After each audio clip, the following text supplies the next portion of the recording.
Yay, it's my 3-year anniversary with the theremin!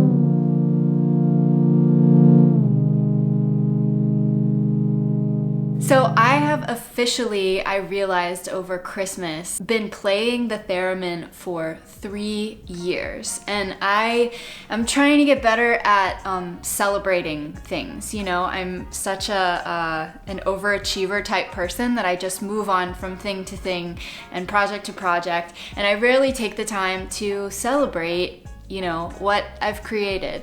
So I want to just take a look back at my story, my relationship with the instrument that I love so much that's really changed my life, and how I play music, and tell you my history with this interesting, incredibly weird instrument, and then to tell you kind of the things that I'm working on this year, on year 4. So let's get into it. So the way that I was introduced to the theremin, which, as many of you know, is one of the only instruments played in the world without touching it. It's also the oldest electronic instrument ever invented, and this year is its 100th birthday, or last year, 2020. The way that I came across the theremin was in music school. I went to school to study voice, and in our music history class, it came up very, very briefly, and I saw it and I was like, oh, that's really weird, and nothing else was thought. And then flash forward about 5 years later, I went to this musical instrument museum that they have in Phoenix, which is an incredible place. They have this room full of instruments from all over the world, and you can play all of these instruments. It's really cool. And they had a theremin. They actually had a MOOG ether wave.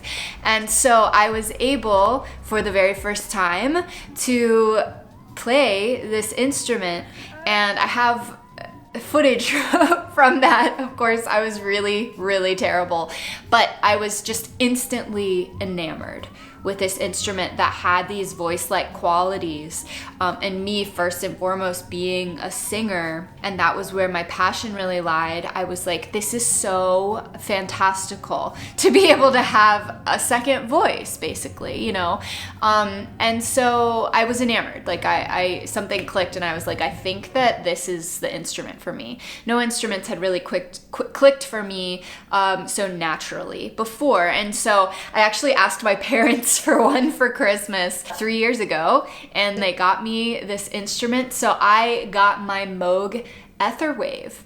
I also have footage of me playing it on Christmas Day, trying to figure it out. And so began a journey of hundreds of very frustrating hours trying to figure out how to play this thing, essentially teaching myself. I, of course, looked up other theremin players, which it's a fairly small world, fairly concentrated, but there is so much happening inside of this secret world. I learned the hand positions through watching videos of Carolina Ick, who is one of the premier thereminists of our time. And eventually, when I became a little bit more proficient at it and didn't completely suck, I learned Somewhere Over the Rainbow first, which has always been my most requested tune on the theremin. And I started taking it with me, like outside on the road. I kind of found all of these hacks to really expand the range of what I could do with my theremin. So I bought, first and foremost, a battery pack that I could use to plug it in outside with a Roland Street Cube speaker, so that I could literally go out and busk on the streets with the theremin, which I've done in New Orleans, in Virginia, all over the place. And I also started experimenting with different effects pedals and seeing how that worked and what happened when I did that. So I have a Boss delay pedal, I have a harmonizer pedal, and I also most recently just started hooking it up to a TC Helicon Voice Live, which the possibilities just get so much bigger from there in what you can do with this one instrument. So I also began using it in my songwriting.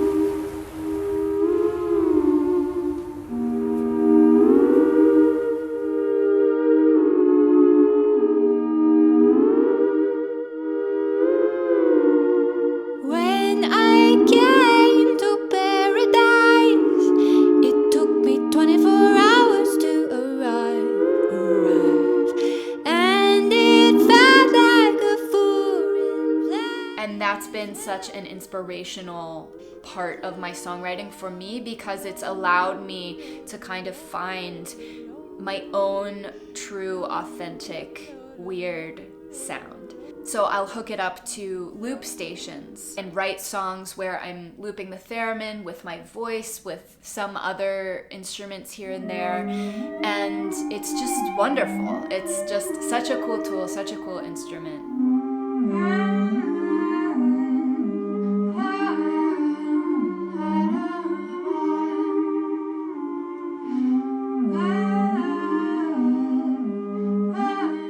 It's so weird to go back and look at the videos that I do have when I first started out, because I, like anybody who starts the theremin playing it, it's so unnatural, you know, like it was so awkward, and I had to really, really work. You have to work to tune in with all of these little subtle movements that your body's always doing, but because we're not naturally super aware of our body and the space that it takes up and how it's moving in the air, just in these little ways, each little tiny movement will affect your sound on the theremin. That's the crazy part of it. So it's truly like a meditation, allowing you to, or inviting you, I guess, to be completely aware of every single little movement in your body and the space around you and how it is truly affecting things, because it affects the sound.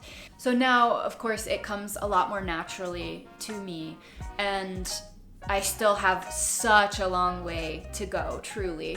The goals that I really have this year, in my fourth year working with my instrument, are to really work on singing and playing it at the same time. That is a super insane challenge for me that I just haven't put a lot of time into yet, and I'm very interested in doing so that I can truly like harmonize with myself in real time.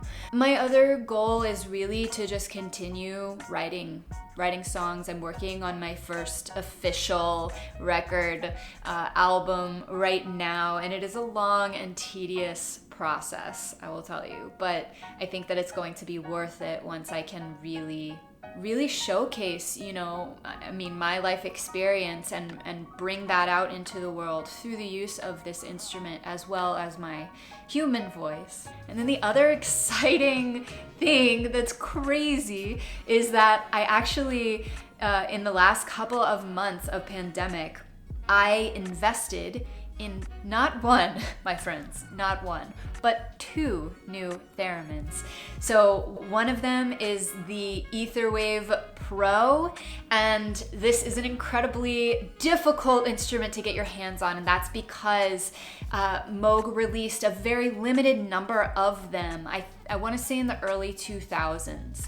And supposedly, you know, legend has it that it's the most amazing theremin that was ever built. You know, I go on the internet and I follow the hashtag theremins and stuff. And in November, I found a person who was selling their Etherwave Pro that they had never used before. It was kind of just stashed away in their recording studio, and they were getting rid of it. So I got my hands on that one. Unfortunately, it is broken in some way, and we're not sure how yet. So it is over in France, awaiting its fix up. So fingers crossed that all goes according to plan. And then, of course, MOOG, for the centennial anniversary of the invention of the theremin, they just came out with the Clairvox Centennial, which is a beautiful, it looks very like mid-century modern. It has walnut wood